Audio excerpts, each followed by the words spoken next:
So this presentation is intended to introduce you to the new didactics feedback form and to talk about the educational theory that informs this.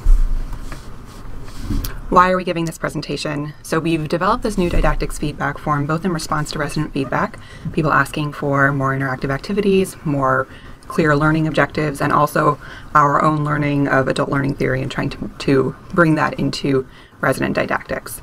And so our hope is that this form will actually prompt a fair amount of change in how you teach. And so our desire today, in addition to introducing you to the form, is to tell you about the educational theory that informs this, and get this learning about learning that is so often missing in our experience as physicians. I think most physicians learn to teach by example, and often the examples that we get are passive lecture-based teaching that's actually not well supported by the data on learning. And then the last point would be that we are wanting your feedback. So if you're watching this in video format, please send any questions or thoughts about the form to Alyssa, CC'd on the email. So this just introduces you to what the form looks like. The main thing you'll note at this point is that the scale is different than the previous didactics feedback form we've been using, where it's now 4 points instead of 6. And the anchors for the scale are different, where we've tried to move from a summative score of how well did they do this to more formative, how would you want them to do this differently in the future? And so the highest, the 4 equivalent, is no changes needed, which we expect that residents will actually check that pretty infrequently, because so very often at least some change could be needed or helpful. And so the components of the form, it asks about these 5 main areas, which correspond to what we call these universal teaching truths, and we'll go through those next. And those are learning objectives. So it asks, were they present, were they met, and what was the most important thing that residents learned, which ideally would be one of the learning objectives. It asks to what degree you made it relevant for the residents. And then for each of the points, it asks how well you did this, and then gives them an opportunity to comment on it. Asks about how much you checked in with learners and involved them in the learning process, how much the lecture acknowledged the limits of attention and incorporated variation, and then similarly how much it incorporated multisensory learning and good technique if PowerPoint was used. And then at the end, there's a couple of kind of summary questions asking about things that the didactic did particularly well, how it will impact residents' practice, what issues of diversity were addressed, and then an overall score. And for that one, it is the same scale as previous didactics feedback forms, so it's a 6-point scale, which is meant to minimize disruptions in using this number for promotion purposes. The last point that it asks for is if residents want to give any confidential comments to the program director or module leader about the didactic. So the unifying thing that we'll ask you to keep in mind as we go through these universal teaching truths is that we learn what is important, and we'll highlight for each of you, or for each one, how that comes up. So this brings us to the first universal teaching truth, which is that we can only learn so much. So I think there can sometimes be a temptation when you're preparing a didactic for the residents to try to teach as much as you possibly can about a given topic, trying to instill in the residents as much information as possible. But the reality is that we can only learn so much at a single time.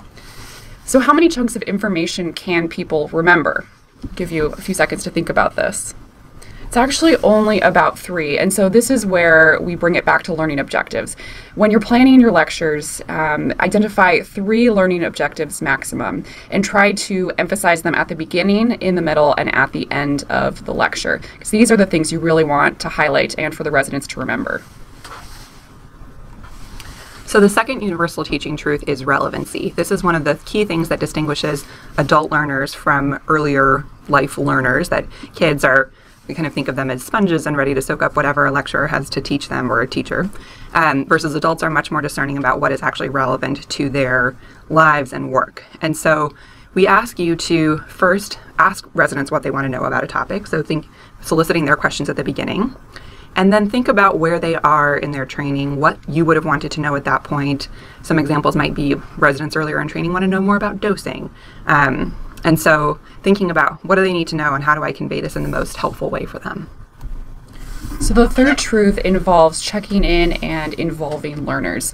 When we were learning about education theory, we heard a story from an educational psychologist who told us that people learn from lectures. You just don't know what they're learning. And this is because learners come in with different cognitive frameworks for which they interact with the information you're presenting. So different people might be learning different things. And so to ensure that the learners are getting out of the lecture what you're hoping that they get out of it, you need to check in with them and involve them. And so this can be done in a few different ways. This can be done via discussion questions, engaging learners in discussion. This can be done with something called quick writes, which is where you will have the learners pause and quickly write down what the most important thing that they learned over the past amount of time, let's say 15 minutes, was. You can ask them quiz questions, which can be done in a variety of ways, including written quizzes or audience response systems. And then think, pair, share is a very simple strategy that can be done to check in and involve the learners and make sure that they're engaged with the material. Fourth universal teaching truth is understanding the limits of intention and incorporating variation. So this is another, a pause and have you respond on your own. How long can people pay attention to any given cognitive task? So about 20 minutes, which incidentally is the length of a TED Talk. And so what we ask you to do is every 20 minutes to give people at least some sort of soft break. So some break from the cognitive load of paying attention to the material. This can take the form of telling a story, showing a video, doing some sort of demonstration, or ideally often doing some sort of interactive activity with the group. And then every 50 minutes getting people to actually stand up, get moving if it's more than a 50-minute lecture. One thing that I think is important to address in the context of attention, so we have this often very strong competition for our attention as teachers in the form of technology. Not to say that technology can't be useful in learning context. I think many people legitimately are using their computers or phones to take notes or look up things that are related to the lecture, but often it's not. And so we talk with residents about this and emphasize, it influences the lecturer, it influences the learning environment, obviously it influences their own learning.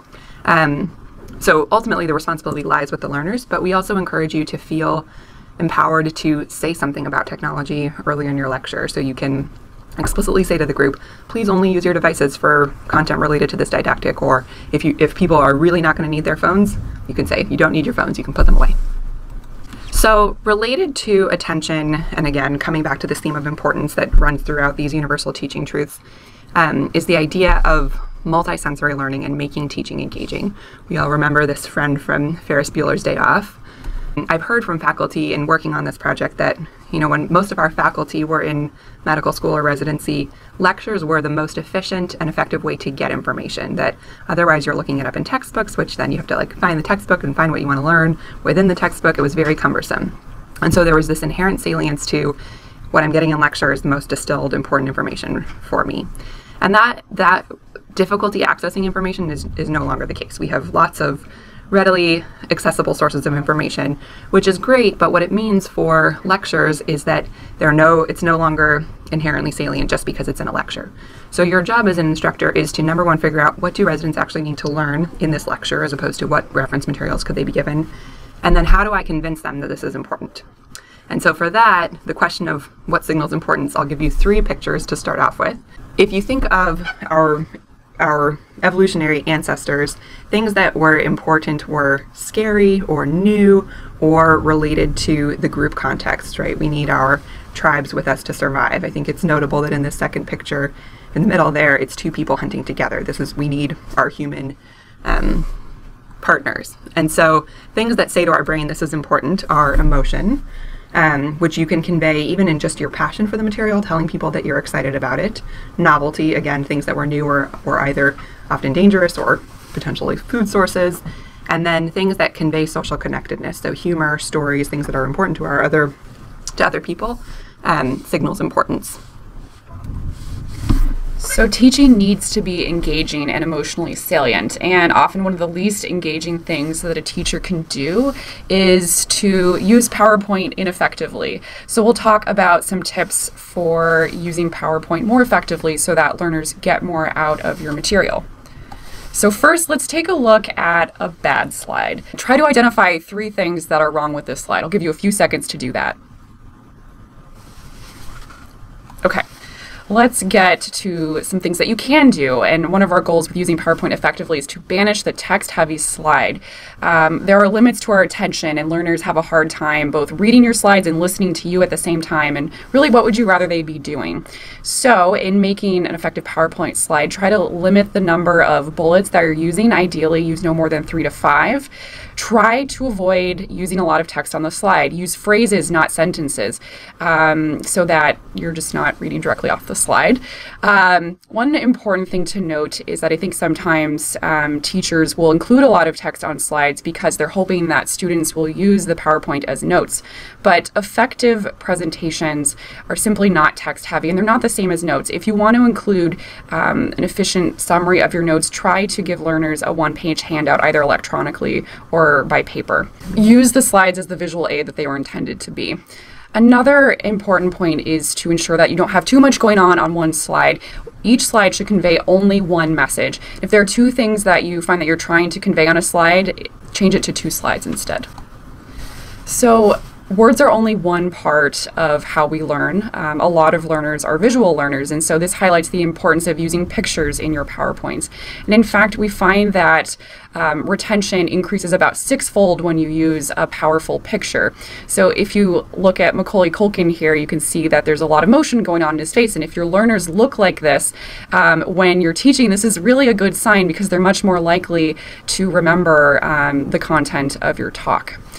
Also important to not overcrowd your slides. Include a maximum of 6 objects per slide.